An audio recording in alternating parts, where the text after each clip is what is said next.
The following program contains violence, disturbing imagery, nudity, and, oh my God, why are you even watching this? Just run away. This shit is going to give you nightmares.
Who can chill, come back and get the streets open. I've been doing this for 19 years.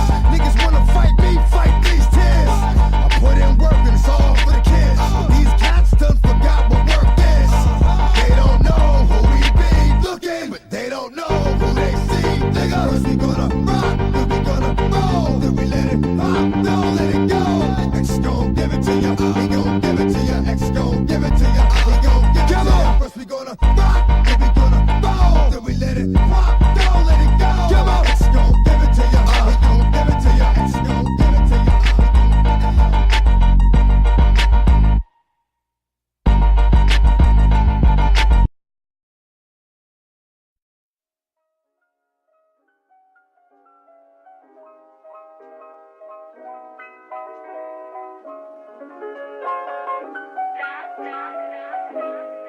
Recorded live at the Jerrad Show studios in Tampa, Florida. It's another episode of the Jerrad Show. And now, here's your host, Jerrad Suarez.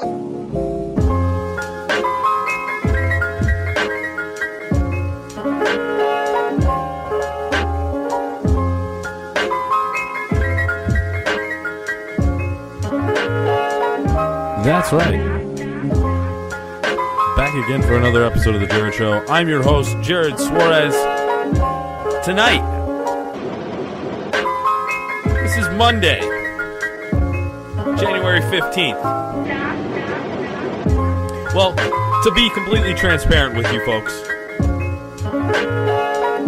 it's actually Tuesday. I didn't make it down to the studio last night. I had a lot of crazy things happening on at the house, so just wasn't able to make it down. I was like, you know what? I'm going to go in early in the morning and make up for it. And that's what I'm doing.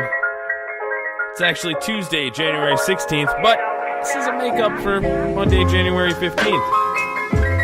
Because Tuesday, everybody knows we do What's Trending Tuesday on Tuesday.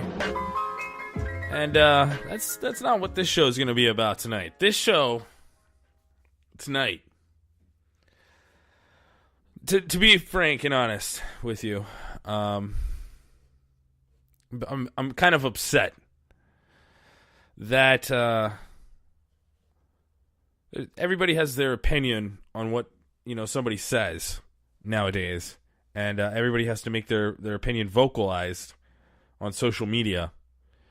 And I was seeing a couple of comments on social media from friends that I that I actually know in real life and respect, and they are making comments about the shithole comments. Now, if you don't know what the shithole comments are, I guess over the weekend, last weekend, Trump made a remark about Haitian countries, or Haiti, not Haitians, just the country itself, Haiti. And I think he also mentioned El Salvador, some other countries like that. And he referred to them as shitholes. And of course, the entire world is going crazy. You know, anybody who follows this shit, people are losing their minds and calling his comments racist. I just want to talk about this for a second, okay? Because my skin is pretty light. It's of the whiter variety of skin. But my name is Suarez. I've never been. I mean, I've been called Spick more times than I've been called Cracker in my life, or anything like that. So, I don't really understand where people are coming off saying that his comments were racist.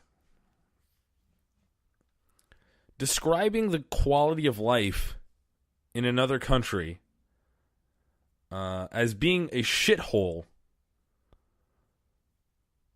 especially when that country is a fucking shithole, how is that racist? I feel like people have taken the term racist and just, that's like the worst thing that you can be called nowadays. So they call you racist if your comment can be linked back to something, because basically what they're saying is, oh, he called Haiti a shithole. That's because there's a bunch of black people there. No, that's not what was said. That's what you just said. You're the one who's drawing those conclusions, not the person who made the comment. Okay, there's plenty of white people and people of Latin descent in Haiti. I mean, it's not because it's an overall, the majority of the country is inhabited by blacks. It's because the country is a fucking shithole. Okay, if you're disagreeing with me at this right now, I understand. Let me take you on a little journey, okay? If you're not driving, close your eyes and just think of this situation here, okay? You have lost all of your possessions, your house, your car, everything. You have absolutely nothing left except for a check for $1,000 only redeemable in Haiti. You then make your way to Haiti, maybe because you have no money or any possessions or anything. Maybe you have a friend that says, here, I'll help you get that $1,000 in your pocket, and you could start a new life. I'll pay for your plane flight over to Port-au-Prince, and you can start living in Haiti with $1,000. Okay? You have $1,000. That's all you have. You're going to have to find a job down there. You're going to have to find some place to live down there. Now just think about that for a second. You went from, middle of Minnesota, where you have a nice house and a beautiful lawn. Everything's gone now. You are now living in Port-au-Prince in a hotel with a guy named Shandy running the desk. And you're like, Shandy, isn't that like some sort of beer drink or something? He's like, that's my name, okay?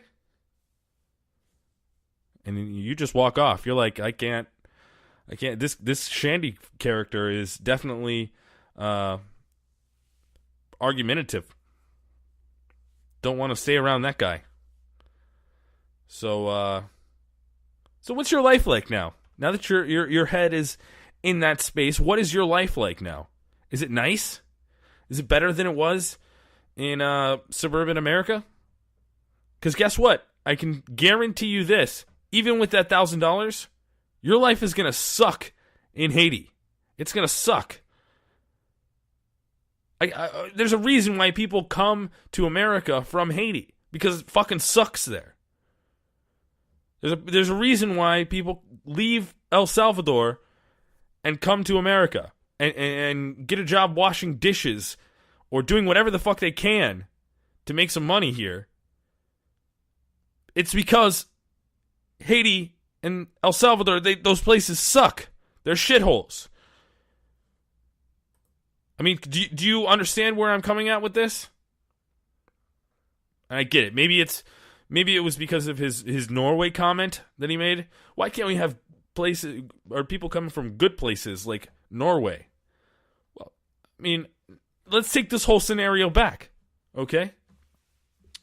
You have none of your earthly possessions anymore. Nothing. Your car, your house, your computer, your cell phone, everything is gone. But you get $1,000 redeemable only in the country of Norway. Again, a friend steps in and says, hey, I'll help you get on your feet and get over to Norway and get that $1,000 cash, and you can start your life, get a job, find a place to live. How's your life going to be over there? What's your quality of life going to be in Norway? For me personally, thinking about it now, first off, $1,000 is not going to get you shit in the world's richest country. It might get you maybe a month of rent somewhere. And finding a job, that's going to be... I don't think it's as hard. I'm pretty sure that they have some sort of social system over there where you can actually get a job from the government if you don't have a job and you want a job. So that probably won't be a that probably wouldn't be a problem there. Of course, I would have to learn how to speak fucking Norwegian. But if you go to Haiti, you're going to have to learn how to speak Haitian. I mean, that's a fucking crazy language. It's like Latin mixed with French. Haitian is an insane language. I've worked with many Haitian people. Lovely people, by the way. I'm not saying that people from these countries are shitty people. I'm just saying that the country that they're coming from is a shithole. I don't understand how people don't... First, how people don't agree with the president when he says this. And two, how the fuck is that racist? Haitian is not a race of people. If you're a Haitian person, that is your nationality, not your ethnicity. How the fuck is that racist? I don't understand it. It's like, it's people, again, they're just taking the term racist and using racism as akin to what people would do to homosexuals in the 1700s, 1800s. It would be the worst. It would be the worst things for you to be. Like, or in the 70s, fuck it. In the 1970s, people, if you called, people a fag, that would really hurt people. I mean, I guess it still hurts people. What am I trying to say here? What am I trying to say? It's the worst thing that you could possibly say to somebody. Especially someone who is white. If you call them a racist, if they are known as a racist, those people are outcast from society. Either that or they have to move to somewhere, maybe Plant City or somewhere in that area. Ruskin, Brandon. Then there's a lot more of those kind of people that have the same kind of racist thoughts. I don't know. I'm going all over the place here, and I'm talking about racism, and it's getting me pissed off because I don't understand how you can call somebody racist. Like, I'm not in your head. I don't know who you hate. I don't know if the words that just came out of your mouth are serious or really how you feel, or you're just trying to make me laugh. Because I've done that. I've said outrageous things on podcasts before, especially when I started this podcast. The original inclination of the Jerrad Show started when I was drunk, and I did about 6 or 7 episodes. When I first started out the Jerrad Show, I did about 6 or 7 episodes where I was just completely hammered. And sometimes I would have people over, and they would be drunk too. And there was definitely a couple times when I was saying outrageous shit about Trayvon Martin. I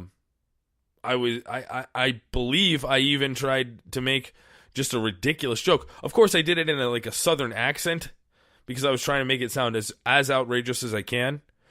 But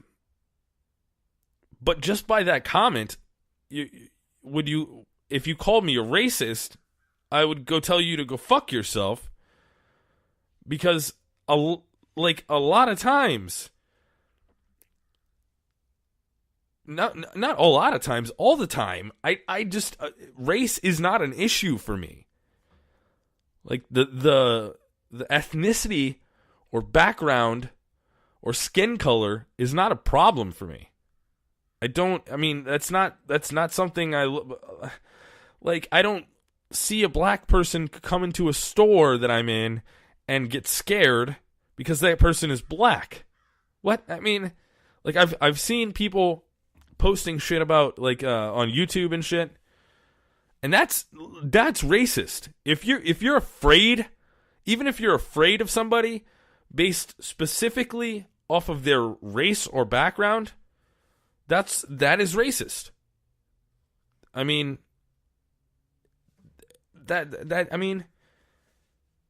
But saying that the country that people live in is a shithole is doing nothing but insulting that country.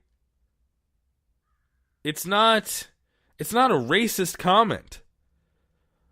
Everybody thinks they're a fucking psychologist now. That's what I feel like. Everybody wants to analyze everybody. Oh, he said that the place is a shithole because he thinks that there's nothing but black people there, and he hates black people. Or maybe fucking Haiti is just a shithole. I've never been to the country. I'm sure there are some beautiful parts of the country, and the people there, I based off of my knowledge of Haitians, I guarantee you the people there are going to be tremendous. They're beautiful people that are there, inside and out. Just the nicest, some of the nicest people, some of the friendliest people that I've ever met. Of course, you have your bad apples everywhere, and crime is always an issue. I'm pretty sure there's, I'm not going to say something out of I'm gonna look this up. Let's see the crime statistics for Haiti. Okay. Oh, yeah. So in February 2012, this study observed 4 murders among its Port-au-Prince residents for a monthly murder rate of 60.9 per 100,000 residents. 60.9 for 100,000 people. 60 fucking people a month. 60 people a month are killed. No, but that's not a shithole. What? Come on. Let's see what the OSAC.gov says for the Haitian 2017 Crime and Safety Report. Crime statistics are woefully... let me see. Just switched over. It's loading. Okay. So, overall crime and safety situation from Haiti 2017 Crime and Safety Report. This is from the United States Department of State Bureau. United States Department of State Bureau of Diplomatic Security. Well, how do they get OSAC? What? United States Department of State Bureau of Diplomatic Security. OSAC. It says, U.S. Embassy, Port-au-Prince does not assume responsibility for professional ability or integrity of persons or firms appearing in this report. The ACS cannot be... The U.S. Department of State has addressed Port-au-Prince as being a critical threat location for crime directed at or affecting U.S. government officials. Or affecting official U.S. government interests. Please review the Haiti-specific webpage for proprietary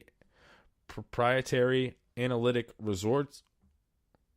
I'm putting results and reports together. What am I doing here?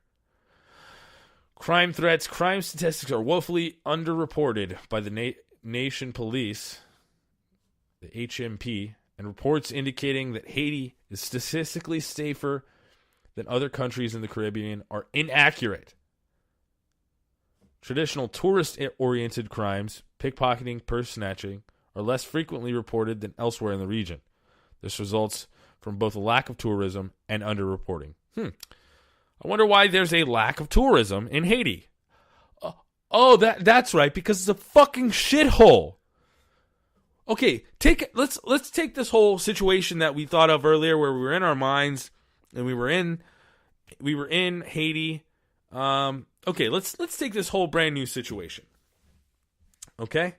You spend your last $1,500 for the year that you're going to have in your bank account. You're going to get a paycheck sometime next year in the beginning of the year, maybe the first or second month.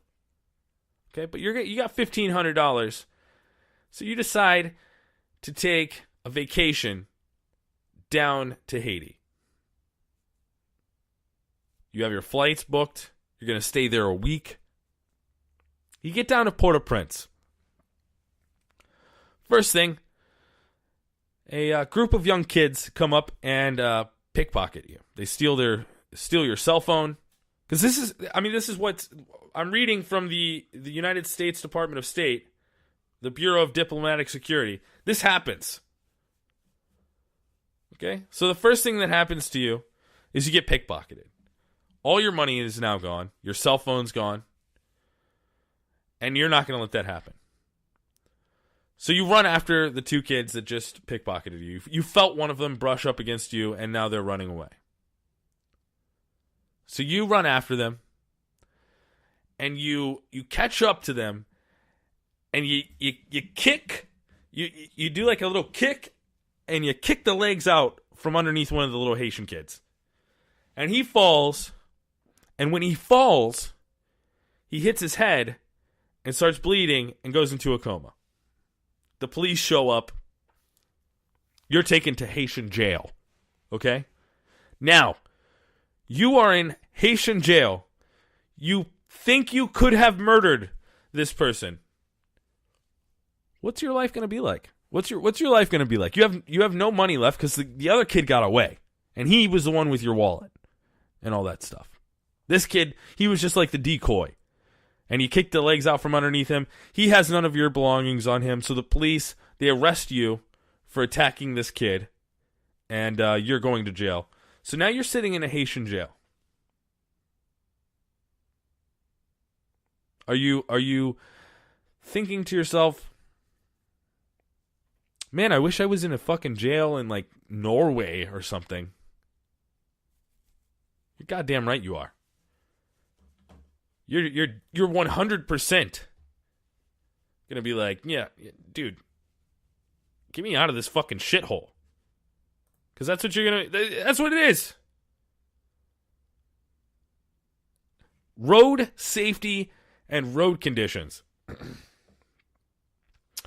They've continued to improve in 2016. However, driving conditions can be chaotic. Many roads outside the main cities are either topped with gravel or poorly maintained dirt roads.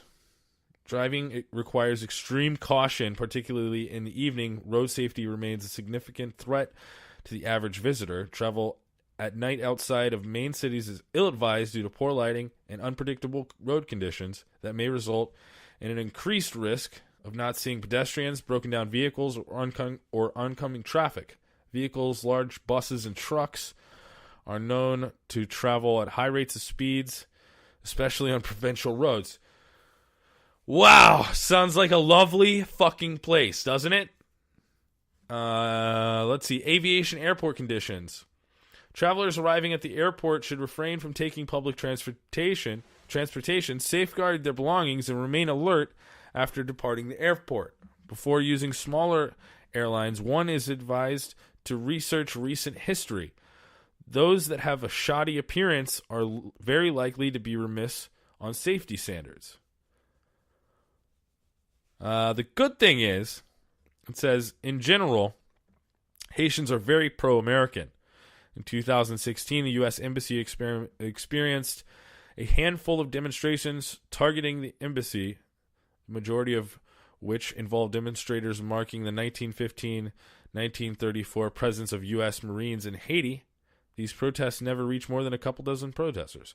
So it's not like they just hate Americans and they're going to want to chop off your head because you're an American, like some places over in the Middle East. But it looks like there's a lot of fucking crime down there. Armed robberies are not uncommon in urban areas. However, they are less common in countryside. Accidents can draw angry, potentially violent crowds very quickly. If a mob forms, proceed directly to a safe police station to resolve the situation.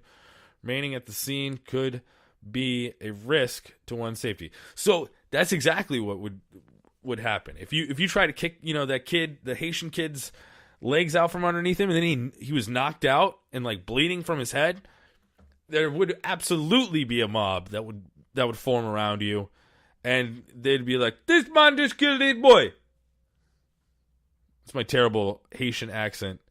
I do, like I said, I did know some Haitians in my day, working in different restaurants and stuff like that. There was a couple of really great Haitian men that I knew who taught me all kinds of curse words in Haitian, like masisi. Masisi means faggot. So they would, they would call people masisi, and I don't really remember the rest of them. They would call people, fags. That was mostly their main words that they would use is masisi, and they hated when you were cleaning the line. If you touched their feet with the fucking broom, they would want to fight you. Because I guess there's some sort of symbolism with the broom sweeping the trash out, and they don't want it to touch their feet because that's where they're saying that wherever I walk is going to be garbage. I don't know, but you're basically standing on top of all the fucking shit I'm sweeping up. So what the fuck, man? It's not like you have nice shoes on anyways. We're working in a kitchen. Anyways, I think that's gonna do it for tonight. Actually, it's the morning time, and I'm going to come back later this evening, do a podcast called What's Trending Tuesday. Go to JerradShow.com to check out all the episodes of The Jerrad Show, or hit me up on Twitter.